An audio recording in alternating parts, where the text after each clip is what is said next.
I got a message, I got a message, I got a message, hey, hey, hey, hey. Hello, my YouTube fam. I got a message for y'all today. And I think you might know what it's about based on the title. So just stay tuned and let's have a little chat. So basically a couple months ago, I saw a post on Instagram that said, hate racism but love the racist. And I was like, what?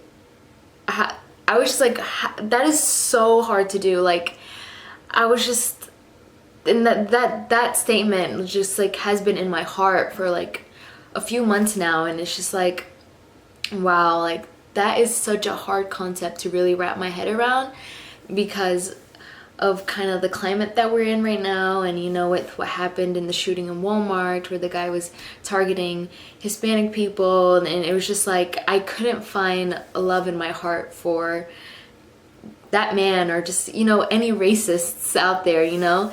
And I think recently I realized what that statement meant and how I can sort of achieve or get closer to loving a person who is different from me and who has beliefs that I don't really believe in and who ultimately can be hateful. Yeah. So recently I watched a sermon from Louis Giglio, and I'll put that below so you can watch it if you feel inspired to watch it. And that just really opened up my eyes.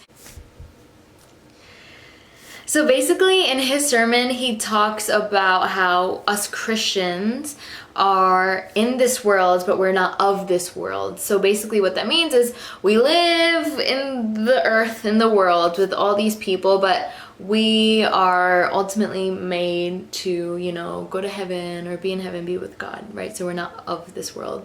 But he went for the church. Let me tell y'all, he went for the church. He called out people who are so religious and think that they're better than everybody else just because they're Christian and they live this holy life. And he was like, y'all seem to have forgotten like your struggles in the past before you became this righteous Christian. And I was like, ooh, he preaching to the church today. And basically what he wants us to do and what he explained using, you know, evidence from the Bible is that God called us to be a bright light in this world. He didn't call us to be right and to tell people like, ooh, the way you live is wrong. Oh, that's not cute. Oh, No, he called us to be light and to show love, the love of God, love of Jesus. That's what he brought us in this world to do.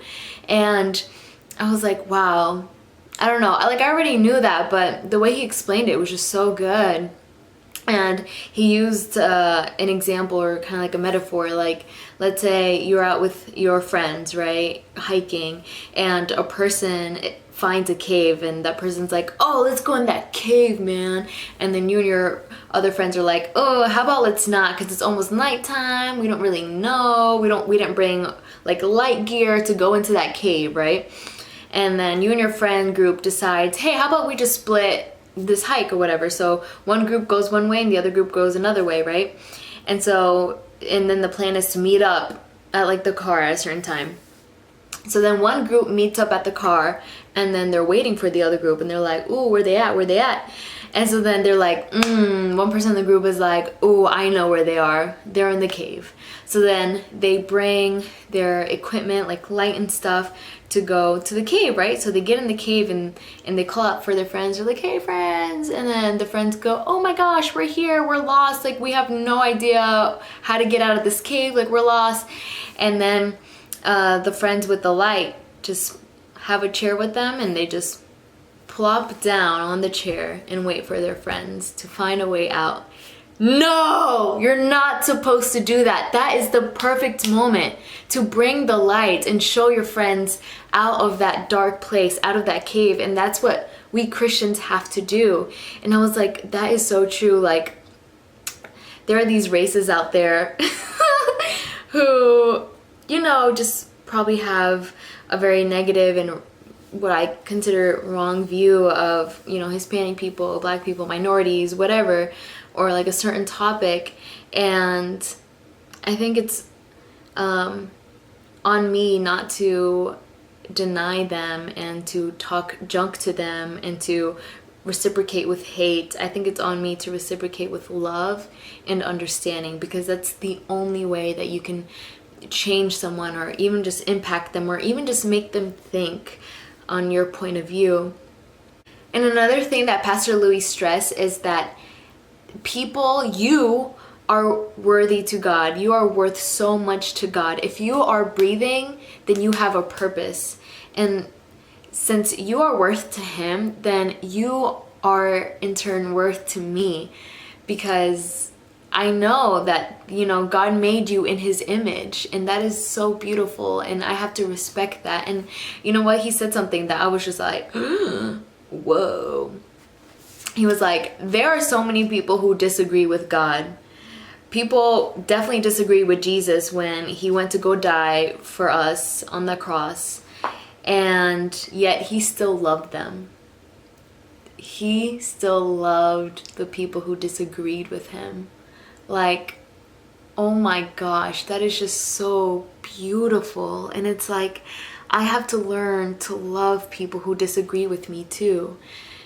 And that is just so hard. That is so hard, guys. But I'm really going to challenge myself to just be open-minded and love people regardless of what they think. And another thing that the sermon just made me think about too was the confirmation bias, which is basically one will look for evidence that supports what they already believe. And so basically, if a racist comes at you saying some crazy racist things, you aren't supposed to come back at them saying mean things either, because that will just confirm to them that you're kind, or whatever they think is what they think that they are. Does that make sense? So if they come at you saying like, oh, Hispanics are rude and like all this and nasty people, and you come at them with nastiness back, then they're gonna be like, exactly, that's what you just proved, exactly what I thought. But if they come at you with meanness and you come at them with love, oh, like that's gonna be like, I think that'll throw them back and be like, oh, they're gonna be like, oh, they're just gonna be shocked, you know, because then you're defying what they already think about you. And I think that's very important. And I just encourage you guys to just think about this topic a little bit more, and yeah, share with me what you think. Maybe you can share some experiences you had, and I don't know, I'd be very happy to read them all. But yeah, thank you so much for listening. This is a very short video. If you want to watch the sermon, the link is below. And yeah, I hope you have a good rest of your day or night. Or I also hope that you get the stuff done that you're supposed to get done, but you're not getting done because you watch my video.